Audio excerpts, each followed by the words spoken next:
En cada esquina de la historia hay héroes cuyos nombres se recuerdan con orgullo, cuyas hazañas están grabadas en bronce y piedra. Pero también hay otros, aquellos cuya identidad se desvanece con el tiempo, dejando solo sus acciones como testamento. Esta es la historia de uno de ellos. Un mártir. Un mártir sin rostro. Nuestra historia comienza en los tumultuosos años de la década de 1940, en un pequeño país ocupado por un régimen opresor. En este lugar, las calles estaban llenas de rumores y las sombras eran aliadas de quienes luchaban por la libertad. Un hombre, conocido solo por el alias El Eco, se convirtió en un símbolo de resistencia. Nadie sabía quién era El Eco, ni siquiera aquellos que trabajaban con él. Algunos decían que era un profesor, otros que un obrero, y otros que alguien venido de otro país para ayudar en la lucha. Lo único claro era que siempre estaba un paso adelante, guiando a los demás hacia operaciones que debilitaban al régimen. La primera vez que el pueblo escuchó de él fue a través de panfletos anónimos. Estos papeles, distribuidos de manera clandestina, llamaban a la unidad, a la lucha pacífica y a la resistencia. Las palabras eran directas, cargadas de fuerza, pero siempre firmadas con la misma frase, por un mañana mejor. El Eco. El Eco no solo era palabras. Sus acciones eran precisas y efectivas. Organizó el sabotaje de trenes que transportaban suministros para el enemigo, redirigiendo esos recursos hacia los necesitados. Para los habitantes, estas acciones eran milagros, para el régimen, eran un desafío constante. Aunque su rostro nunca fue visto, su presencia se sentía en cada esquina. Se decía que el Eco tenía ojos en todas partes, que podía prever los movimientos de los soldados antes de que ellos mismos los planearan. Pero la verdad era más sencilla, se apoyaba en la gente. En aquellos invisibles para el régimen, pero esenciales para la resistencia. La red que el Eco construyó estaba formada por panaderos, costureras, maestros y niños.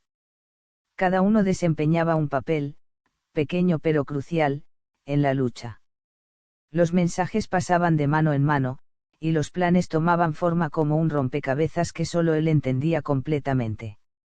Pero el régimen no se quedaba de brazos cruzados. Sabían que alguien estaba liderando la resistencia, y su obsesión por descubrir su identidad los llevó a extremos impensables.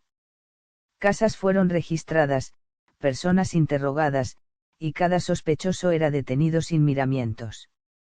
Sin embargo, el Eco siempre parecía escapar entre sus dedos. Hasta que, un día, todo cambió. Durante una operación en las afueras de la ciudad, un grupo de soldados emboscó a un hombre encapuchado. Aunque no llevaba documentos ni armas, supieron que era él por los mapas y las instrucciones que encontraron en su mochila. Finalmente, habían capturado al enemigo público número 1. El Eco fue llevado a prisión. Durante semanas, fue interrogado. Pero jamás reveló nada. Ni un nombre, ni una ubicación, ni una palabra. Su silencio era su arma más poderosa, y su determinación desconcertaba a sus captors. Sin embargo, el régimen decidió que debía servir de ejemplo. El día de su ejecución, el pueblo fue obligado a asistir. Nadie sabía su nombre, nadie conocía su rostro, pero todos sabían lo que había hecho. Mientras lo llevaban al estrado, las miradas se cruzaban en silencio. El miedo y la tristeza llenaban el aire, pero también algo más, gratitud. El régimen quiso quitarle todo, incluso su identidad, pero no pudieron borrar lo que él había construido. Cuando llegó el momento final, el silencio de la multitud era ensordecedor. Y entonces, antes de que todo terminara, alguien entre la multitud susurró: «Gracias, Eco». El cuerpo de El Eco fue enterrado en una tumba sin nombre. Pero lo que dejó atrás era mucho más grande que cualquier monumento. La red que había construido siguió funcionando, y sus ideales se convirtieron en una chispa que alimentó la resistencia hasta que el régimen cayó. Hoy, en esa misma plaza, hay un monumento. No lleva nombre, ni fechas, ni inscripciones. Es solo una figura sin rostro, pero su presencia lo dice todo. El mártir sin rostro no necesitaba ser recordado por quien era, sino por lo que hizo. Su sacrificio sigue siendo un recordatorio de que, incluso en las tinieblas más profundas, siempre hay quienes luchan por la luz.